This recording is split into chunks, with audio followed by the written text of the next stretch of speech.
your mind is somewhere else. Whoa. It's chilly.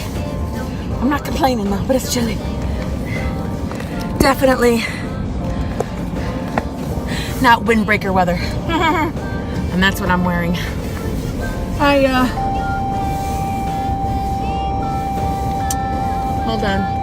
Hold on. Brenda's journey has pointed out the fact I didn't have my seatbelt on. Damn it, I've been caught. It's no joke. You should wear them. I'm a dumbass who often forgets, because for years I didn't wear one. And my reasoning for not wearing one was stupid. And then it just became a habit of never remembering to turn it on. Put it on. My reasoning for the stopping of wearing one initially was due to a car accident I was in. This is way back in 1998. I was in a car accident. I was on the Thruway, or New York State, we call the New York State Thruway, the I-90. I was coming home from Syracuse, back to where I live, which is I live outside of Utica, New York, in a little itty bitty village that is about, well, on the Thruway, it's about 40-45 minutes away from Syracuse. And in 98, it was my very, very, very, very highlights, my going out on the scene times. And my friends, I had some friends out in Syracuse, so I would go to their house every weekend, and that's where we would go out on the town, if you know what I mean. But one of the evenings, I had my best friend, who you probably have seen me in the video of her and I in Alta. Where am I going? I'm driving to the school. I need to drive to my job. Gosh, my cleaning job. That's alright, I can cut through the school parking lot. We were driving home from being out all night in Syracuse, bar hopping, basically. And I had to get her back home, and she lived out, near where I live now. And so we were on the Thruway, and this was late. This was like 3-4 o'clock in the morning. And I had my cruise control on. And needless to say, I fell asleep at the wheel.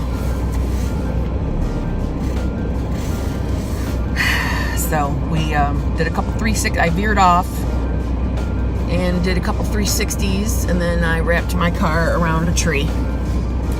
And the seatbelt did so much damage to my body, from it yanking you back into your seat like that I had more pain and bruising, and I still have the lumps of where it moved the lumps of probably fat around, this way across my body. Now, granted, I'm so heavy right now, you can't see those lumps.